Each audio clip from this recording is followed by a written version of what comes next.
mu gihe amasezerano avuga ko abakoze ibyaha bose bagomba gukurikiranwa bakabiryozwa. Uyu munsi mu masezerano basinye nk'uko nakomeje kubibabwira, ni amasezerano agaruka ku kuryoza Paul Kagame wari uyoboye imitwe y'ibyihebe byagiye kwangiza uburenganzira n'ubusugire bw'ibihugu by'ibituranyi birimo Repubulika ya Demokarasi ya Kongo, bigomba kuryozwa Kagame nka shefu wabo. Ndagira ngo rero mu gihe Kagame yamaze gutsindwa mu byo yagiye abeshya abanyarwanda byose muri politike mpuzamahanga, namwe banyarwanda mwumve ko mufite ubushobozi bwo kumukurikirana ku byaha byose yakoreye abanyarwanda ku butaka bw'u Rwanda. Turasaba yuko abanyarwanda mugira uruhare rukomeye cyane mu kudufasha no kudutera inkunga kugira ngo akarengane kakomeje kwibasira abanyarwanda mu myaka 31 ishize, Kagame na FPR n'agatsiko kabo k'amabandi ndetse n'ibyihebe byashimusa u Rwanda bikashimuta n'abanyarwanda, bigakora amabi yose ku butaka bw'u Rwanda kugira ngo tubashe kugeza ubugome bwose bakoreye abanyarwanda mu ruhando mpuzamahanga kugira ngo Kagame abashe gufatirwa ibihano. Banyarwanda, banyarwandakazi, inshuti z'u Rwanda, bakunzi ba Ndenganura TV, mpirimbanyi zirimbanira uburenganzira bw'ikiremwa muntu, aho muherereye hose ku isi, nongeye kubasuhuza kandi mbahaye ikaze hano kuri Ndenganura TV. Nk'uko bimenyerewe, njye ubaha ikaze, nitwa Uyanganyi Jacques, nk'abandi mpirimbanyi yiyemeje guharanira ko akarengane gakomeje kwibasira bamwe mu banyarwanda bari mu gihugu cyabo ndetse n'abahunze ubutegetsi bwa Perezida Paul Kagame karangira burundu.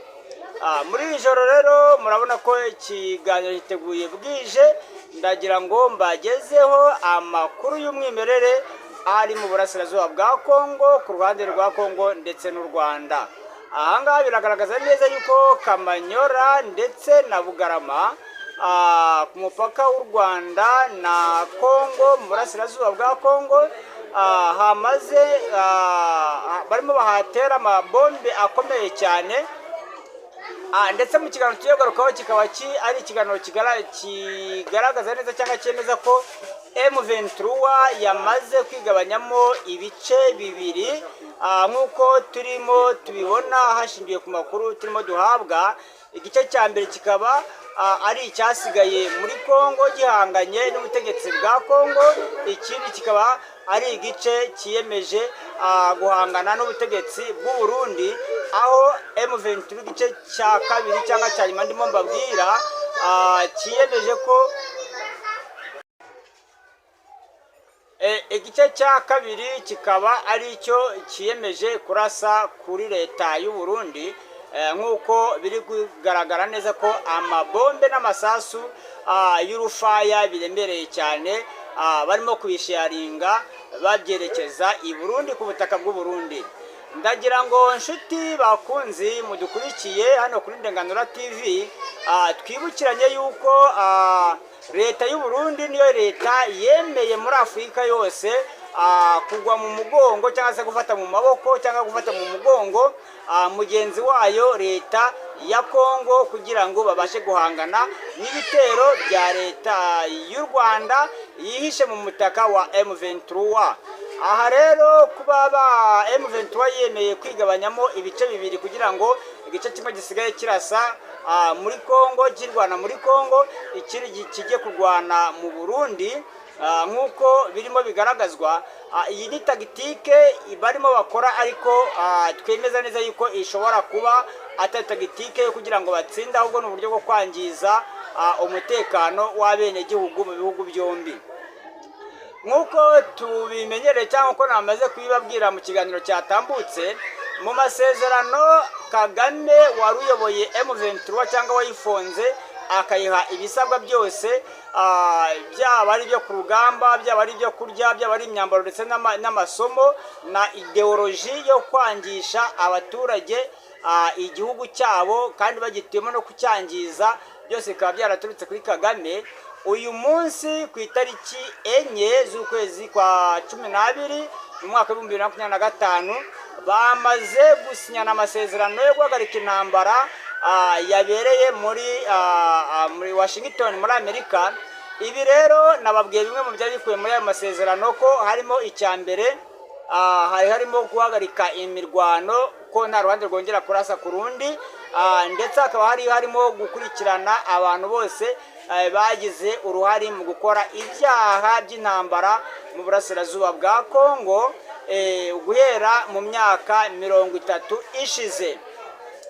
Aha rero kuba M23 yahise yihitamo kwigabanyamo ibice bibiri, birashoboka yuko ishobora kuba itaramenya amakuru cyangwa se akaba ari bwa bwiyahuzi bwa ideoloji yo kurimbura ikiremwa muntu bahawe na Kagame, ariko nkagira ngo mbabwire ko uko bashaka kurimbura abandi niko nabo bagomba kurimbuka. Nk'uko nkomeza kubibabwira, nababwiye ko iri rugamba Kisekedi perezida wa Kongo nyakubahwa arimo arukina neza cyane kandi ahagaze neza ku ntebe y'ubutware, kandi ahagaze cyane muri politike mpuzamahanga. Nababwiye ko uru rugamba ntabwo azongera kururwana wenyine, kuba perezida wa Amerika nk'umupolisi mukuru ku isi yose ugomba kwemeza intambara no kuzihagarika muri Afurika no ku isi yose, kuba yemeye ko ayo masezerano abaho nk'uko maze kubibabwira mu ngingo ebyiri cyangwa n'izindi ngingo ndaza kugarukaho, ni ukuvuga ko kuba bayasinye ahangaha Amerika ifite ubushobozi n'ububasha bwo gutabara Antoine Felix Tshisekedi nyakubahwa perezida wa DRC cyangwa wa Kongo. Nababwiye ko iyi ntambara ntabwo ikiri mu maboko y'ubutegetsi bwa Kongo, ahubwo yagiye mu maboko y'ubutegetsi bw'isi yose. Niyo mpamvu mbabwira ko kuba M23 yahisemo kugaba ibice bibiri cyangwa n'ibindi bishobora kuzaza byiyongera kuri ibyo ngibyo, imbaraga zose yakongeramo abari kwishuka barimo baragira ngo abayigize bose bapfire mu bitero bigiye kubagabwaho n'isi yose, kubera yuko barazi neza yuko Kagame nababwiye ko mu bintu yari asigaranye shuwa afite yonyine ariyo kwiyahura cyangwa se agafatwa amateko ari muzima cyangwa yapfuye. Kagame ntabwo agifite ubushobozi bwo kuba yakongera kwaruma M23 ngo ayihe imbaraga zikomeye cyane ku buryo yagira ubushobozi bwo guhangana n'ibihugu bibiri amemuta nk'uko abanyamahanga babivuga mu ndimi zabo. Ndagira ngo rero mbabwire ko abana b'u Rwanda nk'uko nabibabwiye kiriya ntambara ya M23 abari ku mirongo y'urugamba ni abana b'abahutu babujijwe uburenganzira bwo kwiga, abandi babujijwe uburenganzira bwo gutungira mu gihugu cyabo, abandi bagiye bahura n'ibibazo byinshi, base bafunzwe, abandi bishwe, abandi bagiye bahura n'ibibazo by'uko Kagame yagiye abambura imitungo yabo mu buryo butandukanye, akaba yarabakenesheje ku rwego rwo hejuru. Ubu rero uyu munsi akaba agira ngo akore finali yo kubarimbura. Akaba ariyo mpamvu rero banyarwandakazi nkomeje kubasaba yuko abafite abana babo muri M23 ndetse namwe mukiri ku butaka bw'u Rwanda mukora ibishoboka byose aho hantu muhave iyo igiye kuba zone rouge. Ibi turabibabwira cyane nimubyumve, ariko amaherezo ibyo tubabwira mukaca mu matwi yanyu, ubwonko nibubikurure, mu minsi mike murabibonesha amaso yanyu. Turasaba yuko abanyarwanda mugira uruhare rukomeye cyane mu kudufasha no kudutera inkunga kugira ngo akarengane kakomeje kwibasira abanyarwanda mu myaka 31 ishize. Kagame na FPR n'agatsiko kabo k'amabandi ndetse n'ibyihebe byashimusa u Rwanda bikashimuta n'abanyarwanda, bigakora amabi yose ku butaka bw'u Rwanda kugira ngo tubashe kugeza ubugome bwose bakoreye abanyarwanda mu ruhando mpuzamahanga kugira ngo Kagame abashe gufatirwa ibihano. Uyu munsi mu masezerano basinye nk'uko nakomeje kubibabwira, ni amasezerano agaruka ku kuryoza Paul Kagame wari uyoboye imitwe y'ibyihebe byagiye kwangiza uburenganzira n'ubusugire bw'ibihugu by'ibituranyi birimo Repubulika ya Demokarasi ya Kongo, bigomba kuryozwa Kagame nka shefu wabo. Ndagira ngo rero mu gihe Kagame yamaze gutsindwa mu byo yagiye abeshya abanyarwanda byose muri politike mpuzamahanga, namwe banyarwanda mwumve ko mufite ubushobozi bwo kumukurikirana ku byaha byose yakoreye abanyarwanda ku butaka bw'u Rwanda. Aha rero nta wundi munyepolitike mugomba kwifashisha uriho uretse uyanganye Jacques ku birebana n'ibyaha Kagame yakoreye abanyarwanda ku butaka bw'u Rwanda uhereye muri 90 bagikandagiza ikirenge cyabo ku butaka bw'u Rwanda kugeza uyu munsi. Nk'uko rero dukomeza kubibabwira, ndagira ngo mbamenyeshe ko mu minsi iri imbere turakomeza kujya tubagezaho uko biraza kuba bigenda ku mirongo y'urugamba. turahibereye. Nkomeze mbasaba yuko mwadufasha mukadukora subscribe, like, comment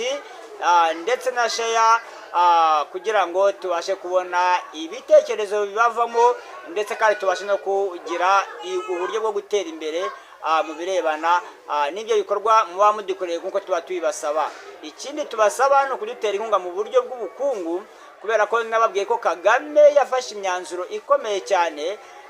yo gukenesha abanyarwanda cyane cyane mu bwoko bw'abahutu, agamije kugira ngo politike yabo bazagira